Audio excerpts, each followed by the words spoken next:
Hey guys, welcome back to my YouTube channel. ನಾನು ಈ ವಿಡಿಯೋದಲ್ಲಿ ಕ್ರಿಸ್ಪಿ ಆ್ಯಂಡ್ ಟೇಸ್ಟಿಯಾಗಿರೋಂಥ ಚಿಕನ್ ಕಬಾಬ್ ಹೇಗೆ ಮಾಡೋದು ಅಂತ ತೋರಿಸ್ಕೊಡ್ತಾ ಇದ್ದೀನಿ.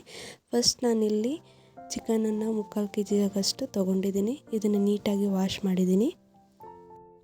ಇದಕ್ಕೆ ಶುಂಠಿ, ಬೆಳ್ಳುಳ್ಳಿ ಹಾಗೆ ಕೊತ್ತಂಬರಿ ಸೊಪ್ಪನ್ನು ಪೇಸ್ಟ್ ಮಾಡಿಕೊಂಡು ಹಾಕ್ಕೊಂಡಿದ್ದೀನಿ. 1-2 ಸ್ಪೂನಷ್ಟು ಹಾಕ್ಕೊಂಡಿದ್ದೀನಿ. ಅಂದರೆ ಚಿಕನಿಗೆ ಎಷ್ಟು ಬೇಕೋ ಅಷ್ಟು. ಹಾಗೆ ಇದಕ್ಕೆ ಸ್ವಲ್ಪ ಉಪ್ಪನ್ನು ಆ್ಯಡ್ ಮಾಡ್ತಾಯಿದ್ದೀನಿ. ಒಂದು 4-5 ಸ್ಪೂನಷ್ಟು ಕಾರ್ನ್ಫ್ಲೋರ್ ಪೌಡರ್ನ ಹಾಕ್ಕೊಂಡಿದ್ದೀನಿ. ಕಾರ್ನ್ಫ್ಲೋರ್ ಹಾಕ್ಕೊಂಡ್ರೆ ಚಿಕನ್ ಕಬಾಬ್ ಕ್ರಿಸ್ಪಿಯಾಗಿ ಬರುತ್ತೆ. ಇವಾಗ ಇದನ್ನು ನೀಟಾಗಿ ಮಿಕ್ಸ್ ಮಾಡ್ಕೊತಾ ಇದ್ದೀನಿ. ನೆಕ್ಸ್ಟ್ ಇಲ್ಲಿ ಕಬಾಬ್ ಪೌಡರನ್ನು ಹಾಕ್ಕೊತಾ ಇದ್ದೀನಿ. 1 ಪ್ಯಾಕ್ ಪೂರ್ತಿ ನಾನಿಲ್ಲಿ ಇದಕ್ಕೆ ಯೂಸ್ ಮಾಡಿದ್ದೀನಿ, ಯಾಕಂದರೆ ಇದು 3/4 kg ಆಗೋಷ್ಟಿದೆ ಅದಕ್ಕೆ. ಇವಾಗ ಇದನ್ನು ಚೆನ್ನಾಗಿ ಮಿಕ್ಸ್ ಮಾಡ್ಕೊಬೇಕು. ನೆಕ್ಸ್ಟು ನಾನು ಇದಕ್ಕೆ ರೆಡ್ ಚಿಲ್ಲಿ ಪೌಡರ್ನ ಆ್ಯಡ್ ಮಾಡ್ತಾಯಿದ್ದೀನಿ. ನೀವು ಎಷ್ಟು ಬೇಕೋ ಅಷ್ಟು ಹಾಕ್ಕೋಬೋದು, ಖಾರ ನೋಡಿ ಹಾಕ್ಕೊಳ್ಳಿ. ಇವಾಗ ಇದನ್ನು ಚೆನ್ನಾಗಿ ಮಿಕ್ಸ್ ಮಾಡ್ಕೋಬೇಕು. ನೆಕ್ಸ್ಟು ಒಂದು ಹಸಿ ಮೊಟ್ಟೆನ ಆ್ಯಡ್ ಮಾಡ್ತಾಯಿದ್ದೀನಿ. ಹಸಿ ಮೊಟ್ಟೆ ಹಾಕೋದ್ರಿಂದ ಟೇಸ್ಟು ಇನ್ನೂ ಚೆನ್ನಾಗಿ ಬರುತ್ತೆ.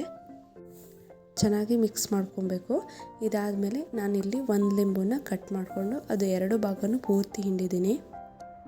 ಇದಾದಮೇಲೆ ಇದನ್ನು ಚೆನ್ನಾಗಿ ಮಿಕ್ಸ್ ಮಾಡಿಕೊಂಡು ನೆಕ್ಸ್ಟು ಒಂದು ಅರ್ಧ ಬೌಲಷ್ಟು ಕರಿ ಲೀವ್ಸ್ನ ಹಾಕ್ಕೊಂಡಿದ್ದೀನಿ. ಅದನ್ನು ಹಾಕ್ಕೊಂಡು ಅದು ಉಪ್ಪು ಖಾರ ಏನಾದರೂ ಬೇಕಿದ್ದರೆ ಆ್ಯಡ್ ಮಾಡಿಕೊಂಡು ನಾನು ಚೆನ್ನಾಗೆಲ್ಲ ಮಿಕ್ಸ್ ಮಾಡ್ಕೊಂಡಿದ್ದೀನಿ. ಇದನ್ನು ಚೆನ್ನಾಗಿ ಮಿಕ್ಸ್ ಮಾಡಾದಮೇಲೆ ಒಂದು 10 ಮಿನಿಟ್ಸ್ ಆರ್ 15 ಮಿನಿಟ್ಸು ಮ್ಯಾರಿನೇಟ್ ಆಗೋಕ್ಕೆ ಬಿಡಬೇಕಾಗುತ್ತೆ. ಚೆನ್ನಾಗಿ ಮ್ಯಾರಿನೇಟ್ ಆದಮೇಲೆ ನಾನಿಲ್ಲಿ ಎಣ್ಣೆಲಿ ಫ್ರೈ ಮಾಡ್ಕೊತಾ ಇದ್ದೀನಿ. ನೀವು ಕಬಾಬ್ನ ಹಾಕಿದ ತಕ್ಷಣವೇ ಅದನ್ನು ತಿರುಗಿಸ್ಬಾರ್ದು. ಅದು ಒಂದು 10 ಆರ್ 15 ಮಿನಿಟ್ಸು ಸ್ವಲ್ಪ ಬೇಯಬೇಕು.